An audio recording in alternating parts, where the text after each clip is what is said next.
नमस्कार, आप देख रहे हैं हिमस्टार। आपका बहुत बहुत स्वागत है हिमस्टार हिमाचल प्रदेश का आपका अपना चैनल। आइए शुरू करते हैं हिमाचल से जुड़ी कुछ मुख्य खबरें।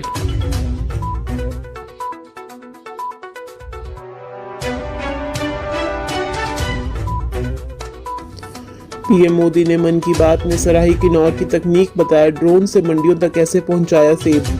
प्रधानमंत्री नरेंद्र मोदी ने रविवार को मन की बात के 95वें संस्करण को संबोधित किया। अपने संबोधन के दौरान पीएम मोदी ने हिमाचल के किन्नौर जिला का जिक्र किया।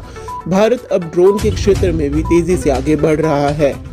मन की बात कार्यक्रम के दौरान प्रधानमंत्री ने कहा, जब हम तकनीक से जुड़े इनोवेशन की बात कर रहे हैं तो ड्रोन को कैसे भूल सकते हैं। भारत अब ड्रोन के क्षेत्र में भी तेजी से आगे बढ़ रहा है। किन्नौर हिमाचल का सुदूर जिला है जहां भारी बर्फबारी होती है। बर्फबारी के कारण यह अन्य क्षेत्रों से पूरी तरह कट जाता है।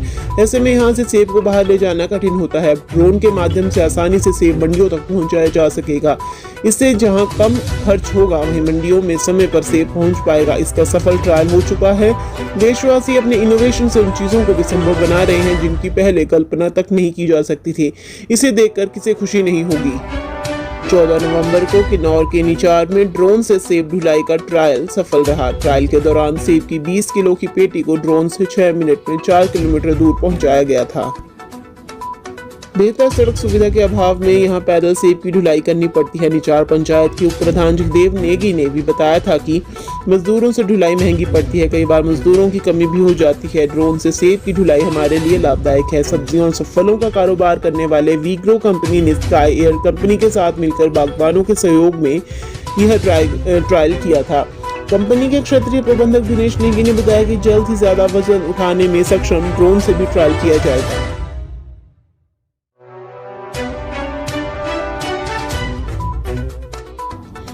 जिहादी मानसिकता के खिलाफ सक्रिय लड़ाई जरूरी, जेपी नड्डा। हिमाचल गुजरात के साथ साथ एमएसटी चुनाव में भी जीत का दावा करते हुए नड्डा ने पार्टी के अंदर बगावत करने वाले उम्मीदवारों को संदेश दिया कि भविष्य पार्टी के अंदर है, बाहर नहीं। जेपी नड्डा ने लव जिहाद और रेबड़ी कल्चर को लेकर महत्वपूर्ण बातें कही। पदाधिकारियों के साथ बैठक कर समन्वय, उत्साहित कार्यकर्ताओं के साथ रोड शो, देर शाम में इकट्ठी हुई भारी जनसभा में रैली जैसी कई कार्यक्रमों के बीच भाजपा के राष्ट्रीय अध्यक्ष जेपी नड्डा ने हिमाचल गुजरात के साथ साथ एमएसटी चुनाव में भी जीत का दावा करते हुए कहा कि पार्टी के अंदर बगावत करने वाले उम्मीदवारों को संदेश दिया कि भविष्य पार्टी के अंदर है, बाहर नहीं।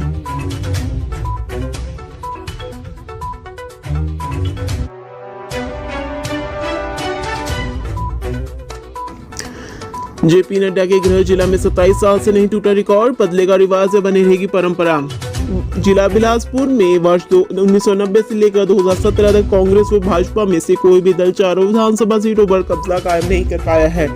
इस कारण लोगों में इस बार उत्सुकता बनी है कि क्या कोई दल इस बार रिवाज को बदल पाएगा या नहीं। 27 साल के इस लंबे अरसे में केवल वर्ष 1990 में भाजपा सरकार के कार्यकाल में ही ऐसा संभव हो पाया था, लेकिन उस समय के नैना देवी विधानसभा तत्कालीन समय कोट कहलूर से भाजपा समर्थित सीपीआई प्रत्याशी ने भाजपा के लिए चौथे स्थान पर जीत दर्ज करवाई थी, लेकिन अपने दम पर इस अवधि के दौरान दोनों ही दल चारों सीटें जीतने में नाकामयाब रहे हैं, जिसका खामियाजा अक्सर सरकार विरोधी विधायक बनने वाले विधानसभा क्षेत्र के लोगों को विकासात्मक कार्यों के रूप में भुगतना पड़ता है। जिला की बात की जाए तो वर्ष 1990 में भाजपा की शांता कुमार के नेतृत्व में सरकार बनी थी। तत्कालीन समय भाजपा ने जनता दल और सीपीआई से गठजोड़ करके सरकार बनाई थी तथा उस समय नैना देवी से भाजपा ने अपना प्रत्याशी चुनाव में नहीं उतारा था तथा गठजोड़ के तहत सीपीआई के कृष्ण कुमार कौशल को सीट छोड़ी थी। तत्कालीन समय पहली बार नैना देवी में कांग्रेस को हार का मुख देखना पड़ा था और गैर कांग्रेसी विधायक बना था। उस समय बिलासपुर से भाजपा के सदाराम कुमारवी से भाजपा के केडी धर्माणी व घेरबड़ी मौजूद उस समय झंडुता से भाजपा के लिखीराम कौंडल विजय हुए थे।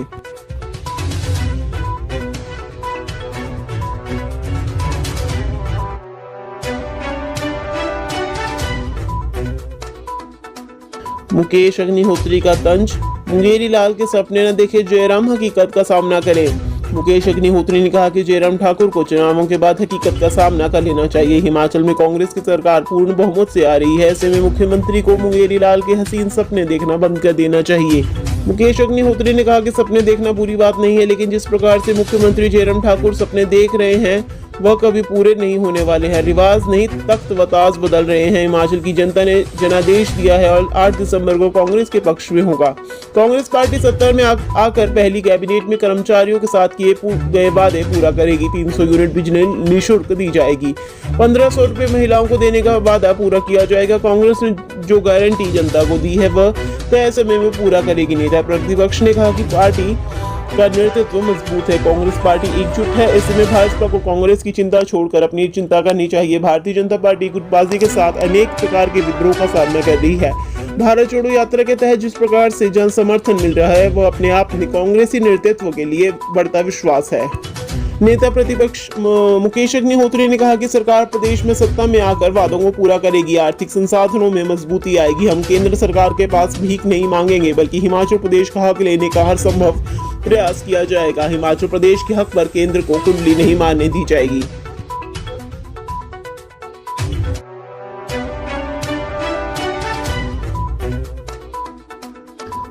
सर्विस वोटर पर गरमाई सियासत। कांग्रेस ने कर्मचारियों की सूची निर्वाचन अधिकारी को सौंपी। हिमाचल प्रदेश में सर्विस वोटर मामले पर सियासत गरमा गई है। हिमाचल प्रदेश कांग्रेस केंद्रीय चुनाव आयोग की शिकायत करने की तैयारी में है। इसको लेकर प्रदेश भर से तथ्य जुटाए हैं व कर्मचारियों की सूची बनाई है। सर्विस वोटर मामले में कांग्रेस केंद्रीय चुनाव आयोग को शिकायत करने की तैयारी में है। इसको लेकर प्रदेश भर से तथ्य जुटाए हैं।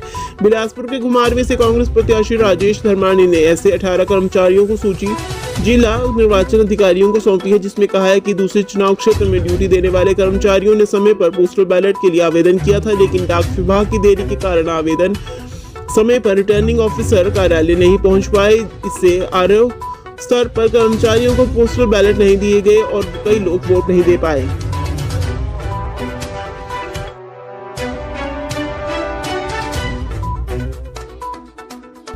गोवा में 4 दिन थकान मिटाने के बाद शिमला लौटे विक्रम ठाकुर सुंदर इंडोनेशिया में।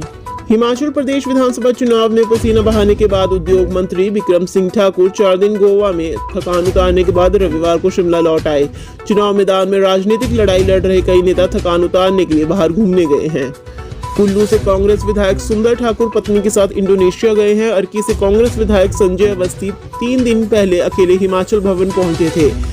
3 दिन से भरमौर से पूर्व मंत्री व कांग्रेस के दिग्गज नेता ठाकुर सिंह भरमौरी भी वहीं पर थे। पक्ष और विपक्ष के अधिकांश विधायक चंडीगढ़ का चक्कर काटकर लौट आए हैं।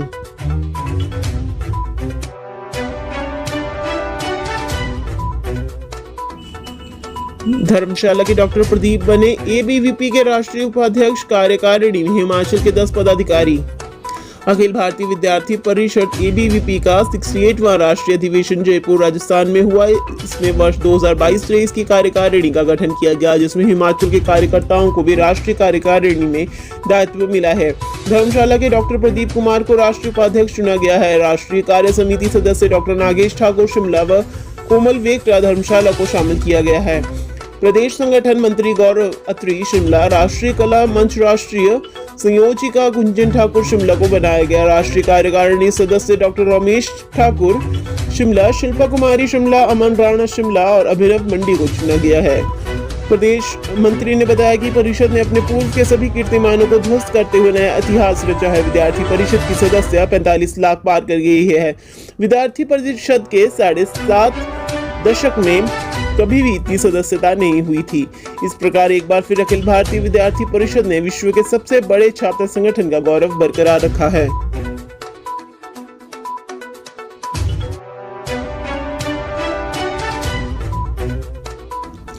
मुख्यमंत्री जयराम के ड्रीम प्रोजेक्ट पर संकट के बादल मजदूरों ने छोड़ा काम। अक्टूबर में शुरू होना था दूसरा चरण।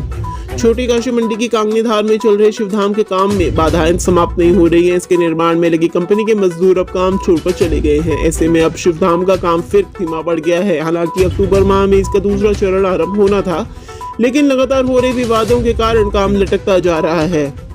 गत 2 महीने से मजदूरों को पहले ही वेतन न मिलने के कारण उन्होंने काम बंद कर दिया था। इसके बाद मामला प्रशासन के ध्यान में आया तो उन्होंने मजदूरों को रहने व खाने के लिए सामान मुहैया करवाया।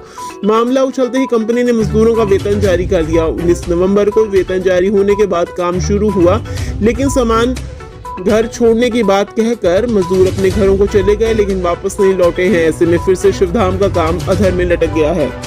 हालांकि कंपनी के अधिकारियों को इस बाबत सूचित करने के बाद अब महाराष्ट्र या उत्तर प्रदेश से मजदूर लाए जा रहे हैं जो इस काम को आगे बढ़ाएंगे। हालात यह है कि इसका काम कर रही कंपनी ने अभी तक पहले चरण में केवल 6 मंदिरों के भवन का कार्य पूरा किया है। अक्टूबर महीने में इसका दूसरा चरण आरंभ करने की योजना सरकार की थी, लेकिन इस पर कोई पहल नहीं हो पा रही है। पूर्व में 2 महीने तक मजदूरों को वेतन कंपनी की ओर से जारी न होने के कारण मजदूरों ने काम बंद कर दिया था, लेकिन अब उनके काम छोड़कर जाने से वही स्थिति बन गई है। उधर इस बाबत कंपनी के अधिकारियों से संपर्क किया गया तो उन्होंने कहा कि काम को आगे बढ़ाने के लिए मजदूर लाए जा रहे हैं।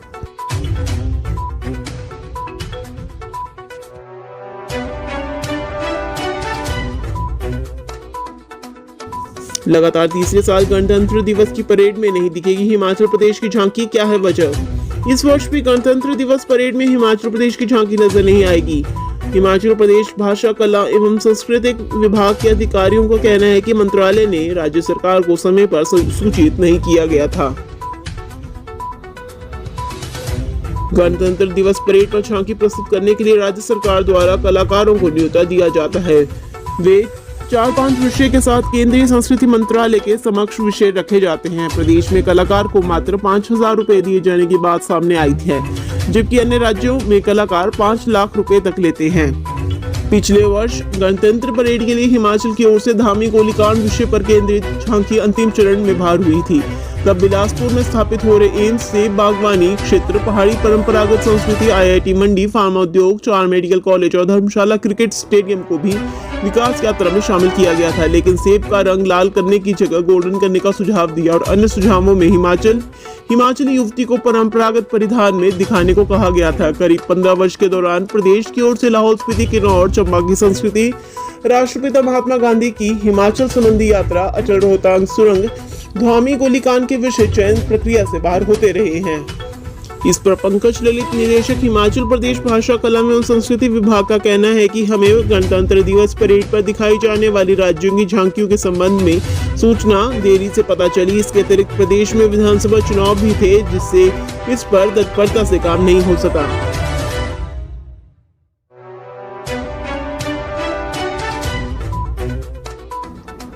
नकली दवा मामले में चौथी गिरफ्तार, मुख्य आरोपित का साथी 24 दवाओं व कच्चे माल के साथ दबोचा।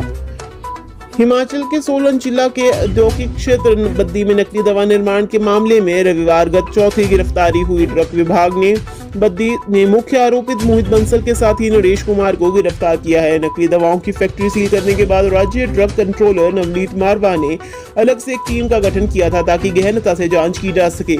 इस टीम ने रविवार रात मोहित बंसल के house number 262/3 Mishra villa phase 3 Baddi में निरीक्षण किया। वहां विभिन्न प्रकार की 24 दवाएं और भारी मात्रा में कच्चा माल बरामद हुआ है। इसमें टैबलेट, प्रिंटेड फॉइल और नकली दवाएं बनाने के यंत्र शामिल है।